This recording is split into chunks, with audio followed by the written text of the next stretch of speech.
The gift I brought for a child that didn't exist. Linda Parker stepped off the Greyhound bus with 2 gift bags cutting into her fingers and a soft pastel yellow baby blanket folded carefully under her arm. The cold Chicago breeze brushed across her silver hair. But nothing could dim the warmth burning inside her that morning. After 67 years of life, some filled with joy, others bruised by grief, today was supposed to be one of the best days she would ever live. Her son Michael was expecting a baby. Her first grandchild. A granddaughter. Linda still remembered the night he told her. Her hands trembled around the phone, tears falling freely as if a dam inside her had broken. Her husband had passed away 5 years earlier, leaving her with quiet evenings and a house too big for one person. She missed laughter, footsteps, family. A grandchild felt like hope reincarnated. And today, she would finally meet her. Michael and his wife Anna didn't know she was coming.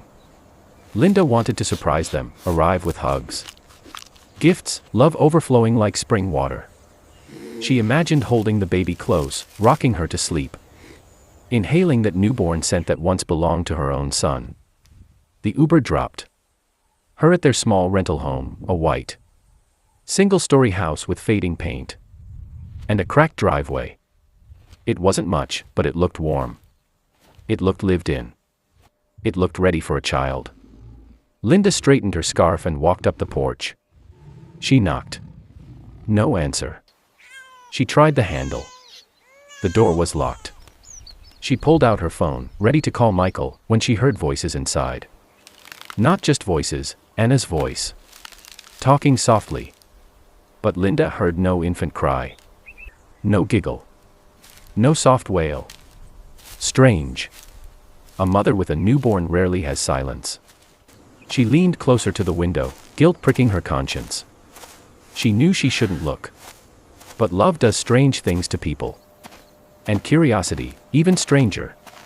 The blinds had a narrow slit. Linda peeked. What she saw punched the air out of her lungs. Anna stood in the living room, her hand beneath her shirt, lifting, peeling, removing something. Her pregnant belly came off. A silicone shell, round, smooth, fake. Linda's bags dropped to the floor. The baby bottle rolled down the porch step and landed in the grass with a soft thud. Her heart fractured, not just cracked, but shattered like thin glass under a hammer. There was no baby. There never had been. The blanket in her hand suddenly felt heavy, like the weight of every unspoken wish she'd ever had. Before she could process, the front door opened. Michael stood there. Tired eyes. Stubbled jaw. Shadows under his gaze like sleepless nights carved into skin. "Mom," he whispered. Linda forced a smile, trembling. Surprise. But nothing about this moment felt like joy. He stepped aside, wordless, and she walked in. Her eyes darted to the empty crib in the corner, empty. Untouched, dust settling inside. A stuffed bear sat beside it, a tag still attached. "Michael," she breathed. Where is the baby?" He closed his eyes. "Mom, there is no baby." The words hit her harder than truth ever should. She swallowed. Her voice cracked. "I saw Anna. I saw the belly. Why, Michael? Why lie about a child?" He sank onto the couch like a man collapsing under invisible weight. "It wasn't Anna's idea," he said. Linda stared. "What do you mean?" He looked up, eyes red, broken, begging for forgiveness. "It was mine." The floor beneath Linda might as well have disappeared. She lowered herself slowly into a chair, her fingers gripping the baby blanket like a lifeline. "Why?" she whispered. "Why would you do that?" Michael rubbed his face with shaking hands. "Because I wanted you back." Linda blinked. "I've always been here." "No," he said softly. "Not since Dad died. You disappeared into your pain. I needed you. Anna needed you. But we didn't know how to ask. So I thought if there was a baby, your first grandchild, you'd come. You'd stay. You'd love us again. Tears blurred Linda's vision. You shouldn't have lied. I know, he whispered. But I was desperate. Anna stepped into the room, no belly, only guilt in her eyes. I told him it was wrong, she murmured. But he said it would bring family back together. Linda looked at them, two adults trying to fix their own holes with illusions. And somehow, she couldn't hate them. Because this lie came from loneliness, not cruelty. She reached forward and took Michael's trembling hand. You don't need a baby to bring me close, she whispered. You only needed to speak. Michael fell into her arms, sobbing like he did at age 7 when neighborhood kids broke his favorite toy. Anna knelt beside him. And for the first time in years, they cried as a family, raw, broken, real. For 2 days, they lived honestly. No pretending. No costumes. Just healing. Linda cooked breakfast. Michael laughed again. Anna braided Linda's hair like a daughter might. It felt like peace. Until the night everything cracked open again.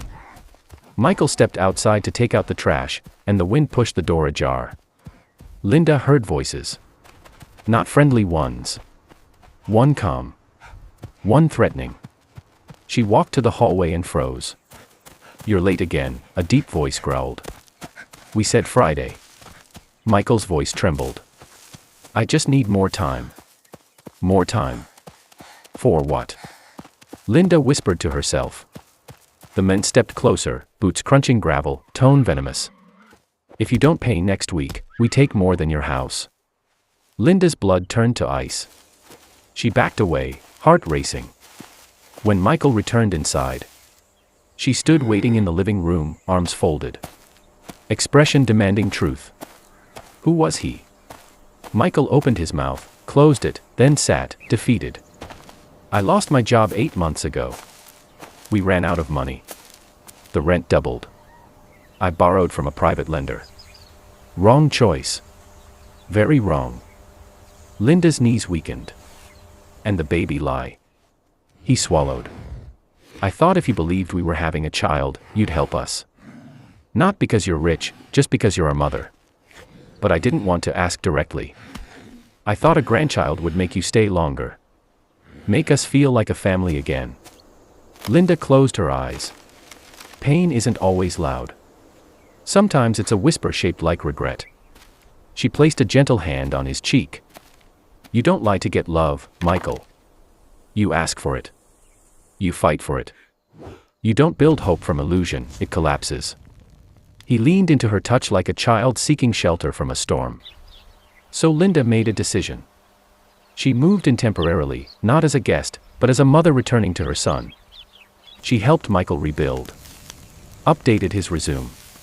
Helped him apply for dozens of jobs. Contacted legal aid to renegotiate debt.